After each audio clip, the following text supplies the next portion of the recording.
Hello, welcome everyone. My name's Jonathan Miller. I'm the coordinator of the Opportunity Network for At-Risk Writers, Artists, Rights Defenders, and Scholars, or ONWARDS.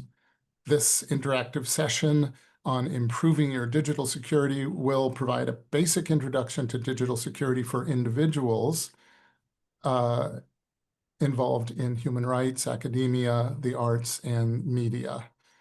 Our facilitator, Mykola Kostynyan, will guide us on how to manage our risks in communications, information storage, financial transactions, online activities, and other digital spaces. And Mykola can correct me if I'm wrong about the coverage areas. He'll be happy to answer questions.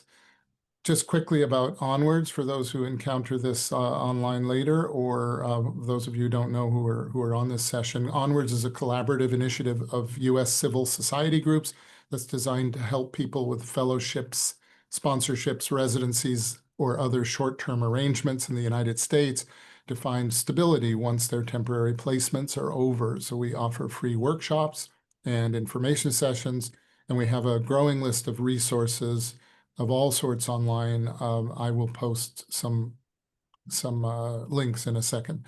We also have a private LinkedIn group where we can communicate with each other without mediation. We are very lucky to have Mykola Kostynyan with us today. He's coordinator and co-founder of RESIDENT.ngo, which provides training and consultation on digital security to non-governmental and media organizations, human rights defenders, journalists, and activists. So exactly what we need. I'll also post that link in a second. He's also the co-founder of the Eastern Partnership Digital Security Practitioners Network, which brings together digital security experts from around Eastern Europe. Mykola, we are very glad to have you. Welcome, and take it away. Thank you, John. So I am Mykola Kostynyan. I am based in Vilnius, Lithuania, and I work in Eastern Europe countries. So this is probably the most important thing for the start. So I am not a US based, and I don't work with US based organizations. So my security context is related to Eastern Europe first of all. So this is like important to remember. So today I want to show a couple of slides about general risk management. I modified it to be like more for individuals than organizations. And John collected and sent me lots of questions. Some of them I don't have answers, but I still put all the questions to the slides. Even those I don't have answer, I will just say I don't know this one. And probably nobody knows. And let's see, I see the chat. So when you have questions, just write them to the chat, or maybe something is not clear, or I don't know, some additional questions or new questions, basically anything. Okay, so let's start with the basic risk management. Well, or let's say pre-risk management. So the main principle is like so simple, but in practice, regarding digital security, people and organizations usually do the opposite. Like first we identify the main problems, and after we find like solutions and implement them for these problems. Somehow it happened that usually it's the other way around. Usually we can see, over the internet or during the trainings actually, that you should use these tools, you should like, I don't know, use these devices, these services, etc., etc. It's like, I don't know what problems you have. Or if it were, I don't know, a healthcare or something, a clinics, there would be like, I don't know your diseases, but here like let me prescribe you some medicine. So first we identify the problems, and only after we select and implement solutions.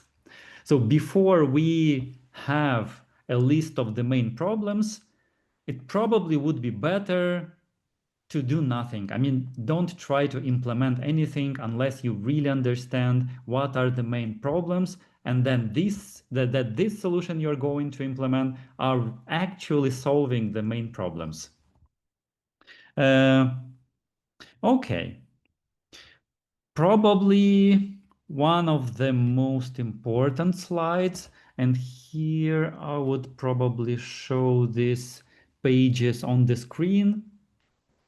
Useful links, you will have them after the conversation. And these are like one slide with links, but each of the links actually, if you are really interested in like the topics, for example, Committee to Protect Journalists published an interesting guide, and all of these pages have like other links. And when we click this link, there will be more links if you're interested in. Another one from the slide is from the Freedom of the Press. Interesting guide on preparing devices for travel regarding US border. And again, at the bottom, we see like more resources. All these are relevant. Then a general link to the Electronic Frontier Foundation, a US-based, probably the oldest internet freedom, digital rights related organization. So probably if I don't have answers for some questions, and in case of somebody does, you probably might have like find them here at the website. By the way, one of the links, the latest blog posts, is about getting visas and social media profiles. So Electronic Frontier Foundation is something worth like keep an eye on. I don't know, maybe subscribe to the newsletter, etc. These are like, I don't know, like dinosaurs in this field.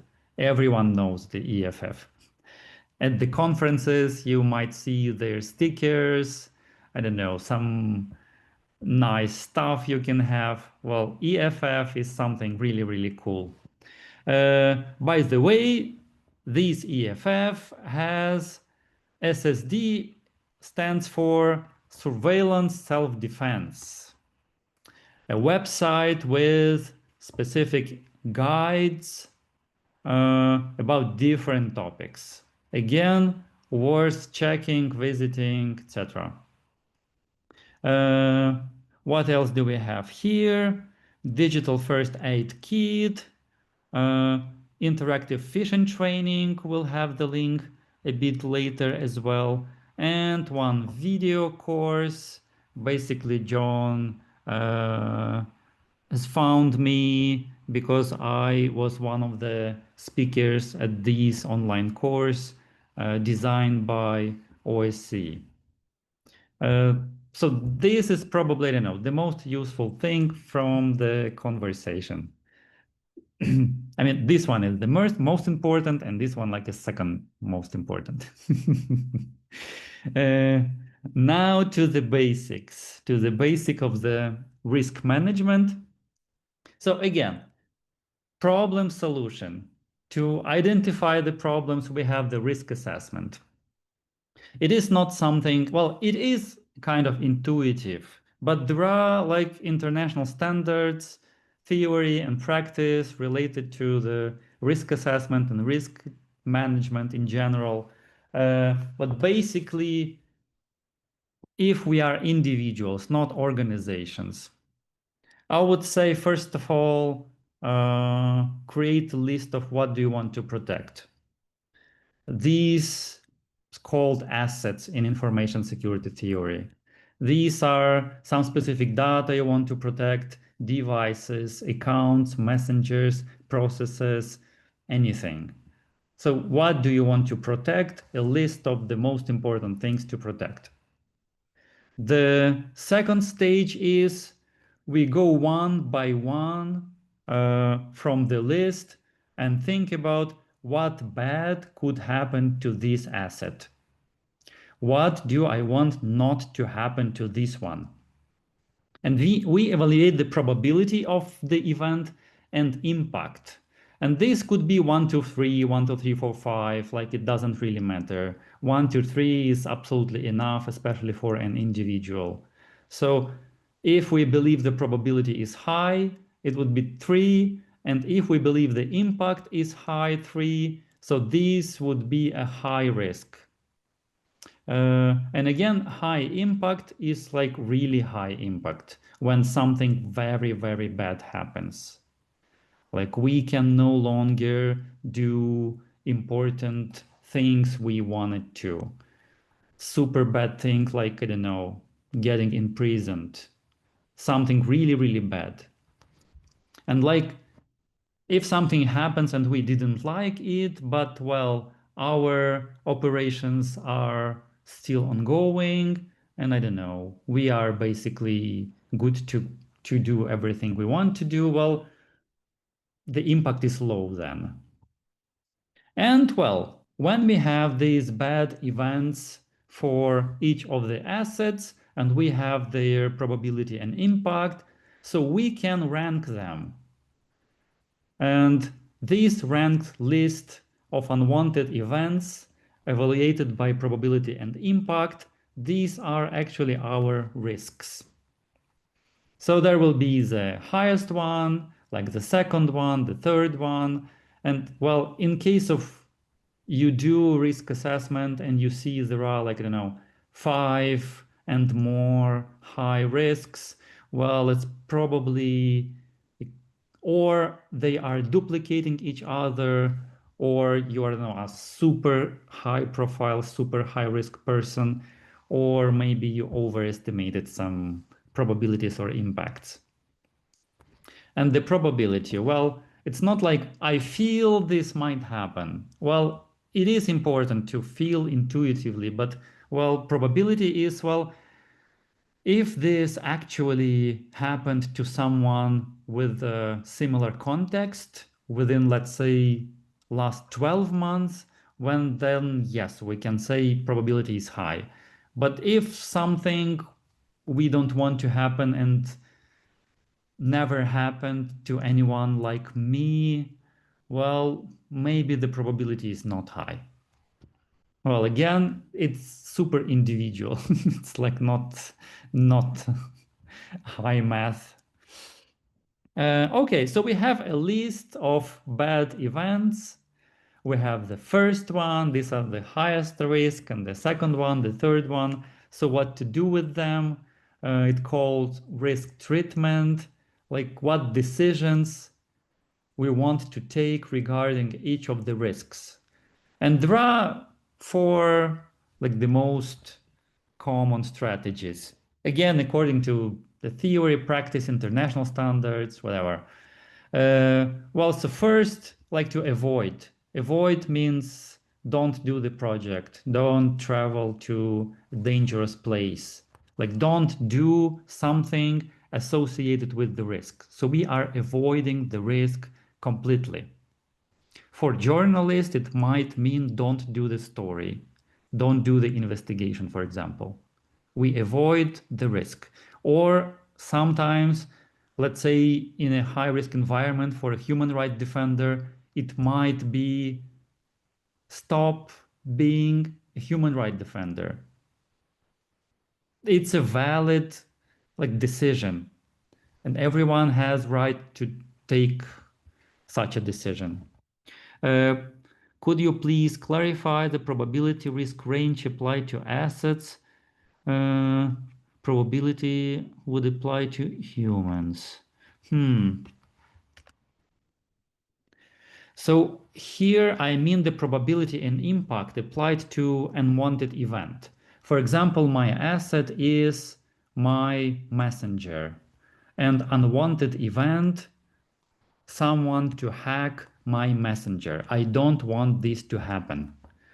And now I am trying to evaluate this unwanted event by probability and impact.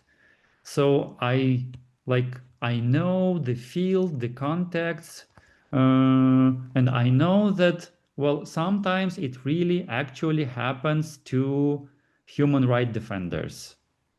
Okay, and if I am one of them, then I believe, well, the probability is high. It really happens in the field. This unwanted event is actually happens to people like me in my security context. So the probability would be high. And then I think, okay, so what would be the impact if someone actually managed to hack my messenger, and then I know what is inside the messenger.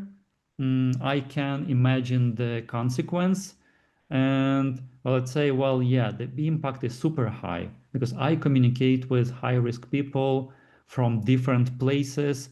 And even the fact they communicate with me to reveal this fact, they will be in danger. They could be in prison, for example. And I said, okay, the probability is high and the impact is high in this case.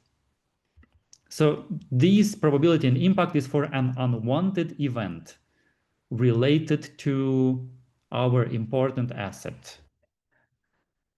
To person, I don't know, a human, to say a human is an asset, I don't know. If a human is an asset, then the human being, that human would be the risk owner for his or her risks. So we can't like conduct a risk assessment to another person. I hope it helped. It's not that like easy, like risk management theory is, well, kind of not that straightforward. So to avoid, don't travel, don't do the story, don't be a human rights defender, like don't do something associated with the risk. Mitigate or reduce is probably the main strategy. Like we select and implement security measures to lower the probability and impact, or probability or impact, and the risk in general.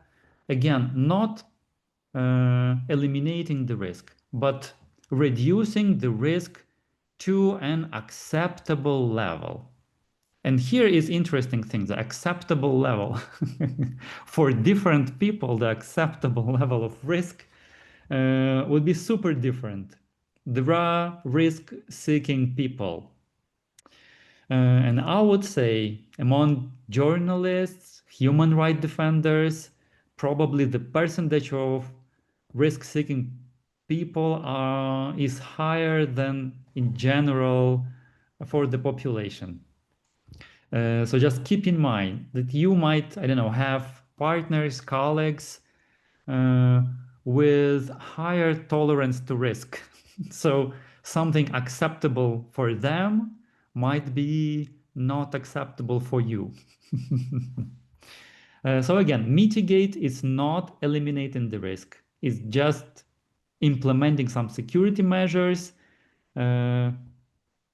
to reduce the risks. Here the picture is putting something like at the bottom, so when the person jumps from the cliff, the consequence will be, well, not that high. The next strategy is to transfer or to share. In business, it's like to buy an insurance.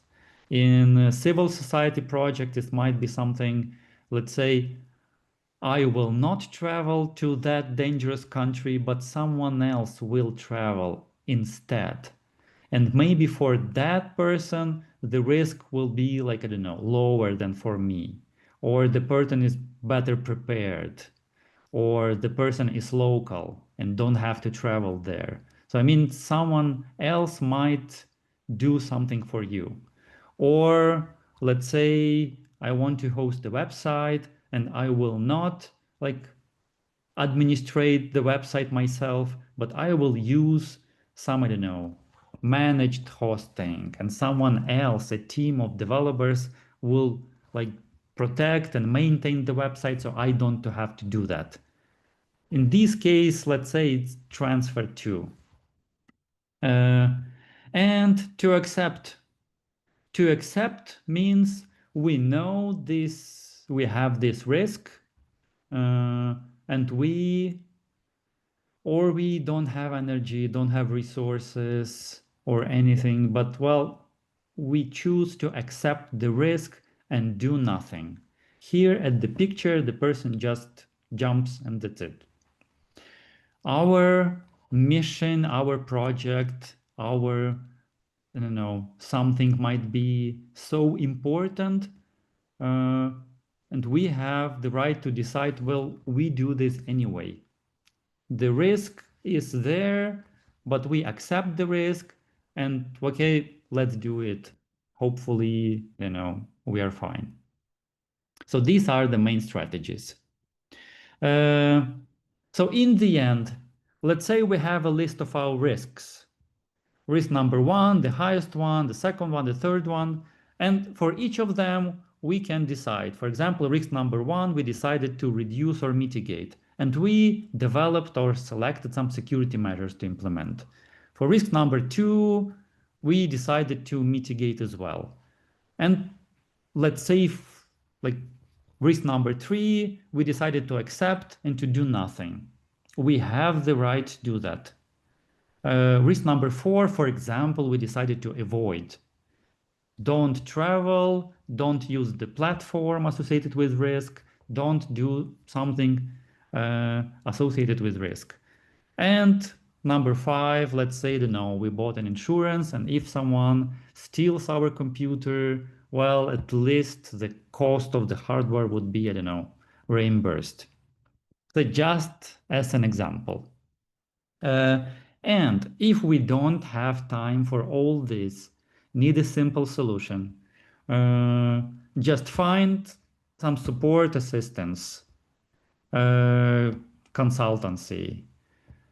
They would ask you first lots of questions to maybe conduct this somewhere under the hood and verify that your risk assessment is valid.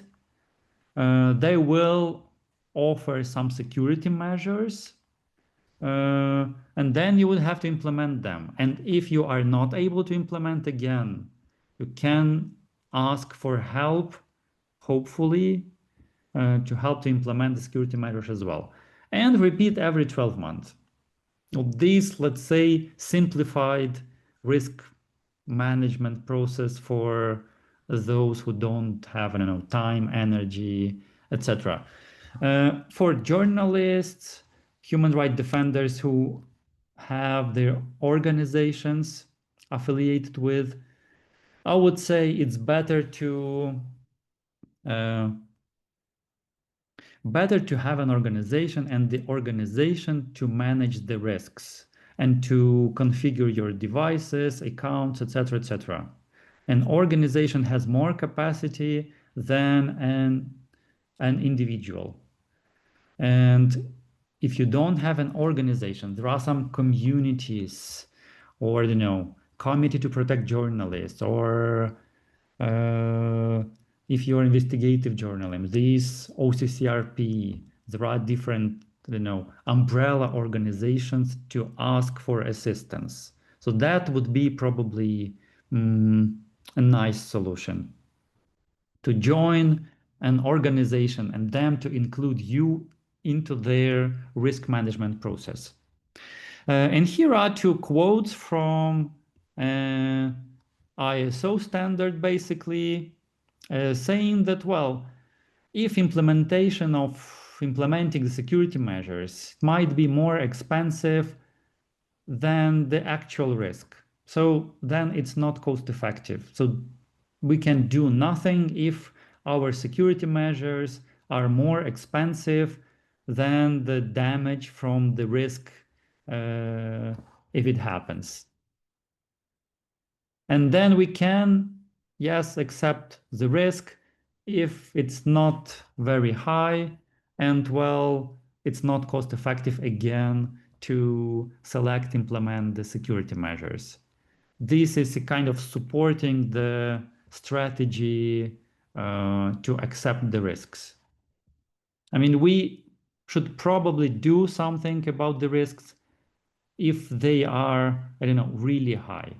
So you really know the probability is 2 or 3 and the impact is medium or high. Otherwise, well, might be not cost effective to, you know, to invest in digital security. Okay. Some super like quick overview of general typical security measures. So device security. If we want to secure from physical access, so adversary physically accessing our device, we don't want they to be able to access our data on the device. So the operating system updated to the latest versions. And if your phone is outdated, no longer receiving security updates, well, we need to buy a new phone. Same goes for old laptops, etc. Then full disk encryption. Everything has to be encrypted. Encrypted means like changed to some, I don't know, to something unreadable. And you know the password, you have the key, you can change it back to the normal data you can read. And the adversary who does not have your password or your key cannot do that. BitLocker is a built-in encryption in Windows, and FileVault built-in encryption on Mac. Strong password to unlock device. I would say for laptop would be really nice to have 20 plus characters. A passphrase is a good idea. And for smartphone, let's say 6 plus digits. Biometric unlock. Sometimes it's super nice and sometimes it's super dangerous. So it's super nice if I am sure nobody can seize my device and forcefully use my finger or face to unlock it. For in some countries, this is a real problem. Here in Lithuania, for example, I am not afraid of this. This is not something I expect to happen. The probability is super low. It's nice using Face ID or fingerprint because I don't have to enter my password lots of times in public places. So nobody can actually, you know, see or a video camera in a cafe, in a bus to really record how I am entering my password. So this is nice in this case. But if in your context, it's really possible that someone will forcefully use your finger to unlock your device, well, for such security context, biometric unlock is like not recommended.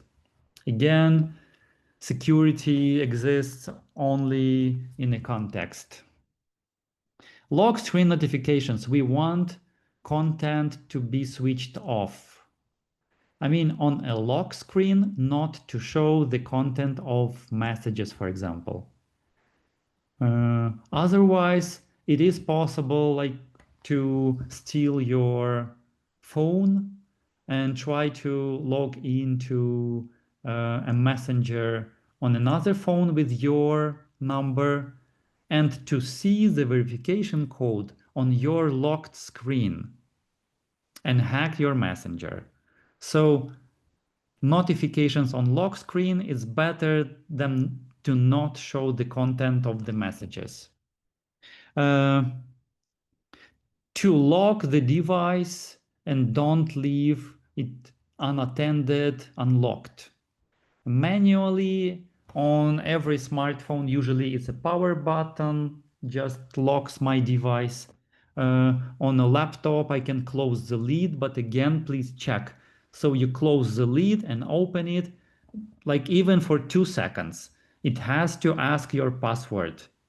If it's not, go to settings and find to switch it on, like immediately to lock the device when you're closing the lid. On Windows, it's a combination Windows plus L. L stands for lock. And organizations, when they configure devices centralized, they usually configure, let's say, 5 minutes of inactivity to auto lock the device. But again, it's like up to you. If you do this manually all the time, don't need this configuration. And don't forget the flash drives, external hard drive, etc. All of these has to be encrypted with full disk encryption. And here is the interesting thing, I mean, or, well, maybe a bit sad. A professional IT support is usually needed to have all this. I mean, a normal person does not supposed to know how to encrypt the computer with the full disk encryption, how to update all the Windows, Mac, Android, iOS, etc. Or even to check if your phone is still receiving security updates, etc., etc. So this, again, one more reason an organization has more chances to organize like risk management than an individual. And if you join an organization or an umbrella organization, it's nice them to configure your personal devices too, if these devices are important assets for you. So this is like device from physical access to. Again, if we think about crossing the border, I am not a lawyer and I don't know. If they ask you to unlock the device, do you have the right to say, no, I will not do that? If yes, when? Well, again, I don't know, it's a complex situation. You say, I will not unlock it, okay, but then we like not letting you into the country. In this case, you probably want to have a device you can unlock and show, and nothing like dangerous for you to be on the device. Maybe this strategy would be a better one. Devices from malware, spyware. Yeah, nice. There will be sessions about. Cool. Again, the first security measure, typical one, is the same one. To update Windows, Mac, iOS, Android, Linux if you use one, to the latest versions. It's the same. It protects us from malware, spyware, etc. All the applications should be updated to the latest versions all the time. I mean, for example, the Zoom application right now at the moment I saw is asking to update this one. So after the conversation, I will update the Zoom application. Please don't use pirated software. It usually are already infected with some viruses. If you have access again to an organization, it's nice to ask them to install their corporate antivirus to your devices. Because like it's better protection plus corporate antivirus means there is an IT person in the organization and the IT person is actually monitoring the activity, and when something happens to your device, the person can, I don't know, do something about. If you believe targeted mobile spyware is something might happen to you. Then lockdown mode, please enable it on iPhones and MacBooks. And if you have a newest Android, a Pixel one, you can enable the Google Advanced Protection Program for Androids. Again, it is something protecting from Pegasus and other targeted mobile spyware. Again, here, professional IT support usually is needed. A normal person is not supposed to know how to do all this. Well, it's a kind of sad, but we have to find someone to configure our main devices, routers, everything.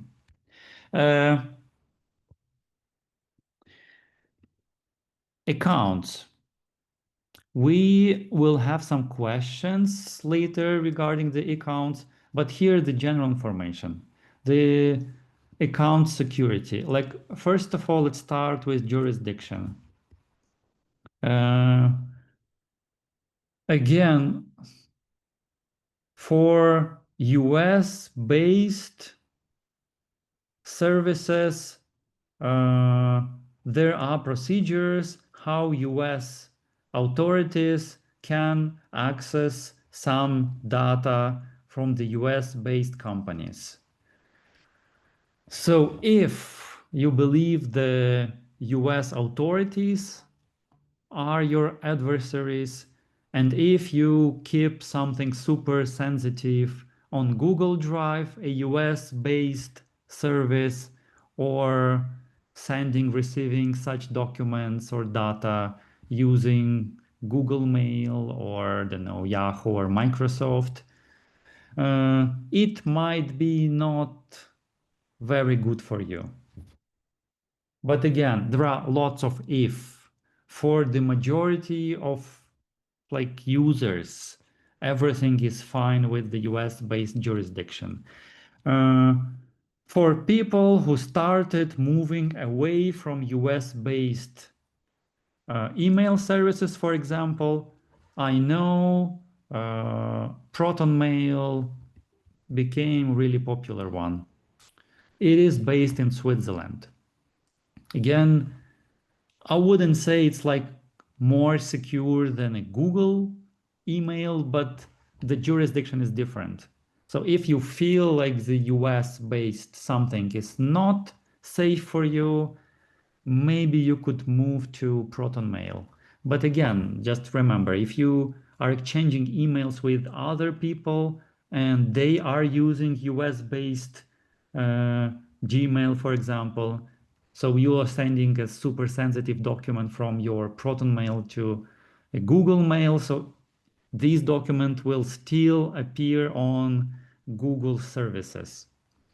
Well, end-to-end encryption. Why am I mentioning it? Because there are lots of questions about secure messengers, secure something. So, and when we hear secure something, usually it means end-to-end encrypted. End-to-end means, for example, this is one end and this phone is the another end. I am sending one message from this one to this one using, for example, a signal messenger. So it means that between these two devices, nobody can read this message, including the signal, the service itself. WhatsApp, for example, has the same end-to-end encryption. Facebook Messenger has it. I don't know, Viber has it. Again, does it make something secure? Can we say it's secure? No, we cannot say something is secure because, again, depending on the problem. I mean, what is the problem? And when we know what is the problem, then we can say, okay, depending on your context and for your threat model, let's say this one is better than this one. But we can't say that something is secure per se. Nothing is secure just in vacuum. It's all like about the context. So we cannot say something is secure and something is not. We have to evaluate for your context. But again, there is end-to-end encryption. And sometimes when it's here secure something, it actually means it end-to-end encrypted. Well, which is not bad, but it does not make it like secure from everything. And if my problem, my risk is, for example, stealing device or someone will confiscate my device, well, end-to-end encryption, it's not reducing this risk in any way. Next one, a two-factor authentication, registration log, two-step verification. These are our synonyms. This is when we have our first factor, let's say password, and then we have to enter the second factor, a verification code from an application or on my phone to say, yes, it's me, I'm logging into the account, like a second step. In this case, the idea is our password to be not enough to log into our account.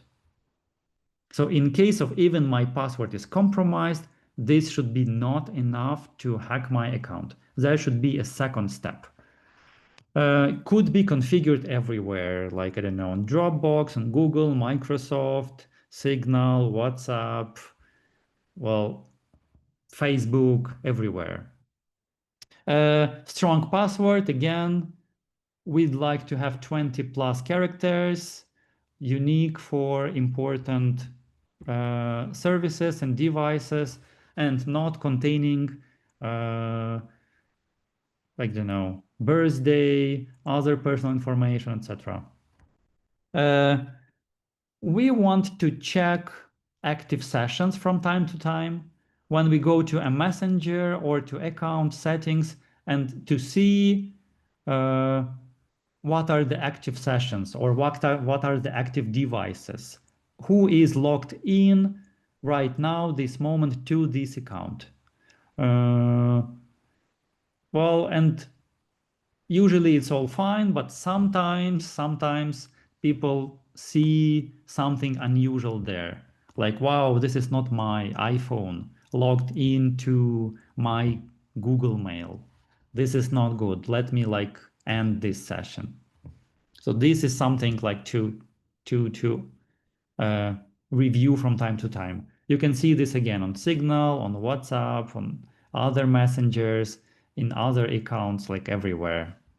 Third-party applications, something you are granting access to your important account. For example, I want a PDF service to convert my Google Docs. To do that, this service has to have access to my Google Drive. So before, like, we see the window asking, so you are granting such accesses to this third-party service, access to your Google Drive, to your, for example, calendar, some other might be, I don't know, do you want to do this? This is something dangerous. Just review all the accesses all the time. Because again, this is something I give access to my account without any passwords, without any second factors. I just give direct access to something. If you are a high-risk person, Google Advanced Protection Program and enable it. This is like additional protection for Google account. If it reduces some of your risks, only if, consider the auto deleting messages in Signal, in other messengers. Let's say we have a chat and we set auto deleting for a week. It means if my device will be confiscated or someone hacks my account, they will be able to see only up to 7 days of my communications with group chats and one-to-one chats. Again, reducing the risks if it's applicable to your context. And phone numbers jurisdiction. Again, if I use a phone number from a country, I believe the authorities of this country might want to hack my account. Well, it's probably better to use a phone number from another jurisdiction.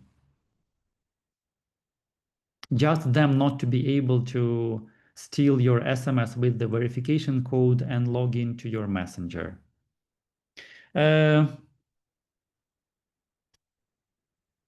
Okay.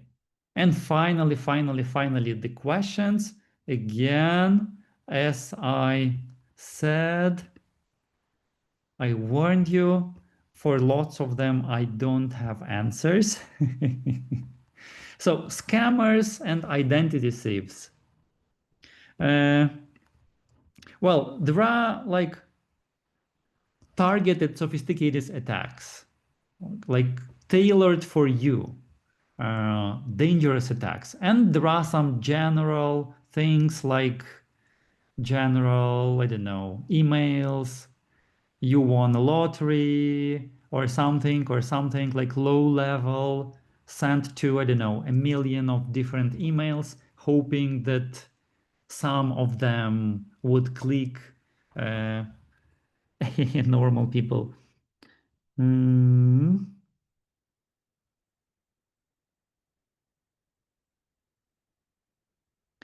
What are the protections that our average normal must consider? Well, this is the only solution. I mean, there is no one size fits all, and that would be harmful, because if I say, okay, here is the list of typical security measures everyone should implement, it takes a lot of resources and it needs some capacity we don't usually have. So we have to prioritize our resources. That's why we do risk assessment. Then we know that problem number one is this one. And we, first of all, select security measures to reduce this specific problem. And when we see, I don't know, general lists of you should implement everything, it is not realistic. We really have to prioritize. So first of all, do risk assessment. Take your risk number one and find security measures to reduce this specific one. Only after, go to your risk number two and try to select implement security measures related to the risk number two. But again, if it's related to, I don't know, to device from physical access, update, full disk encryption, strong password. If it's device from malware, spyware, update it to the latest security updates, all the applications updated, no pirated software. Well, that would be the basics. The account, jurisdiction, to be like not problematic for you, strong password, and two-factor authentication. That would be, let's say, your base minimum. Well, something like that, but do risk assessment first. Because maybe your main asset would be not a device or account. And I named some security measures, probably nice to implement for you, but not in the first place. There might be something more important for you to prioritize. So start with the risk assessment. Okay, let's continue with who else is looking for our information? I mean, this is something really, really general. Well, who is looking? What are the things? What are they looking for? Well, there are a lot of them looking for different things. It's not really relevant for us. What is relevant for us is the results of our risk assessments. This is our like security reality and security context. And we really focus on our risks, not on some, well, it happens in Australia, like, or there is a new scam in Latin America or something. Like, let's concentrate on something really, really important specifically for you. Governments, we really don't know. I mean, before Snowden revealed something, we had no idea about all this, but it was like when? 15 years ago. So we really don't have the answer. Uh, Monitoring in real time, again, we don't have insights. But uh, uh, legal, I hope the next sessions would cover the legal questions. I really don't know what is legal and illegal in the United States. Is it possible to delete my history?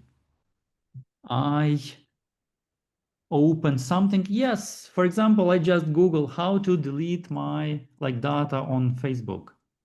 Same way you can like Google and delete your data on other places. Is this a guarantee these data deleted like forever from all the places in the universe and it's not possible to recover even with a huge amount of resources? No.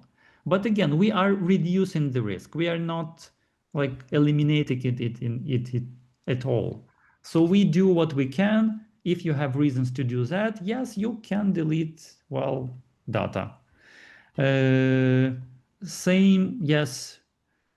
What are the risks of doing this? Well, I don't know.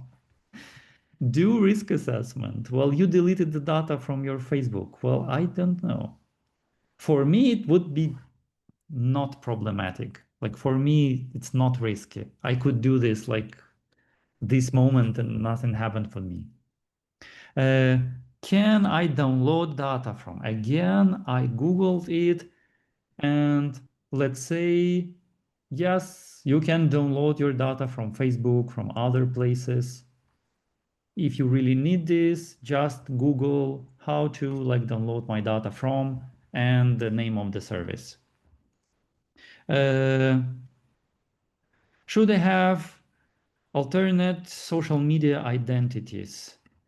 Well, problem solution. If you have a problem and solution to this problem, or let's say security measure to this risk would be having another social media identities, well, then you might need it, but it's not like for everyone, absolutely.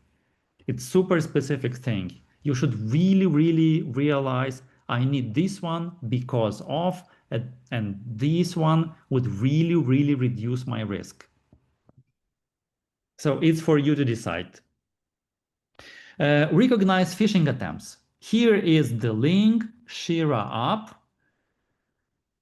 Really, really recommend going there, take the quizzes with the explanations, with examples. Really, really nice one.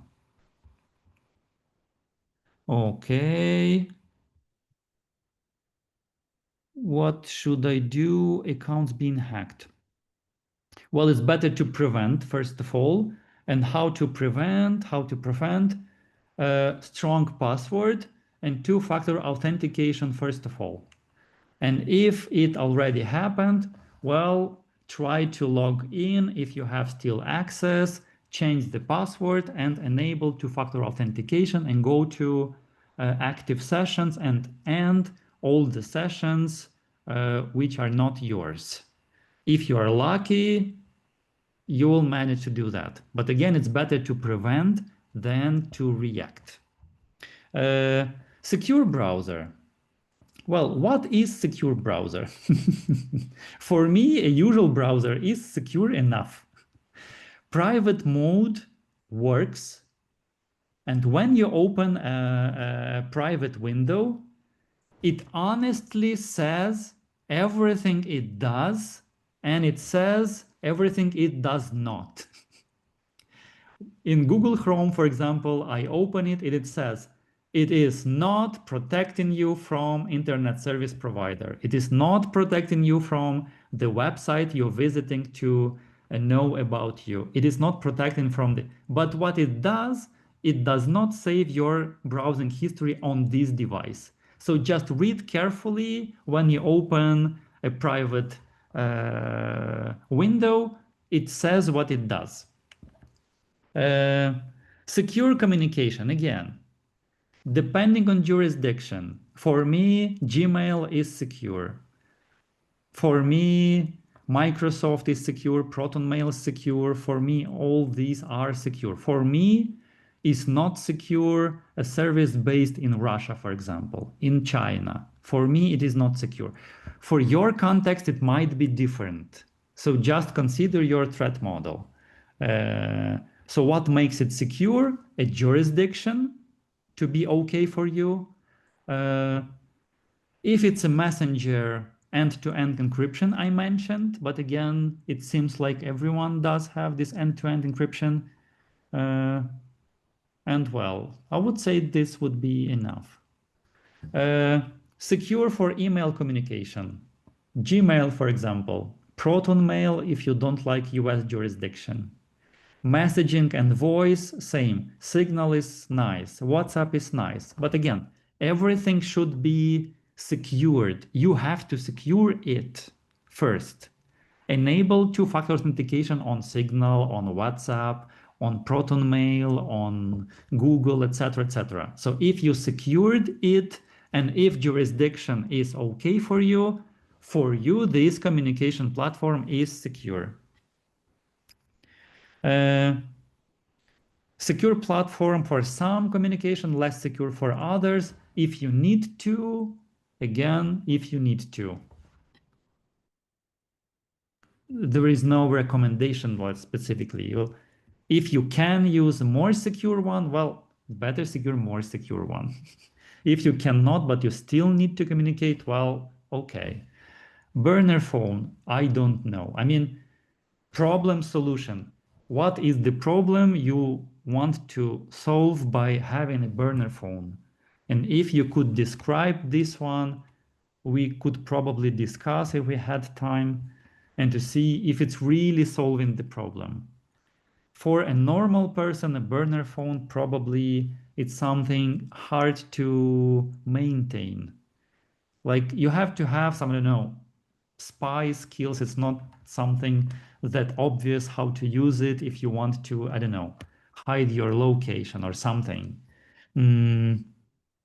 So if you really need one, so you need then a burner phone plus some special workflow and to follow in order, like, you know, to not to jeopardize the fact you use this burner phone.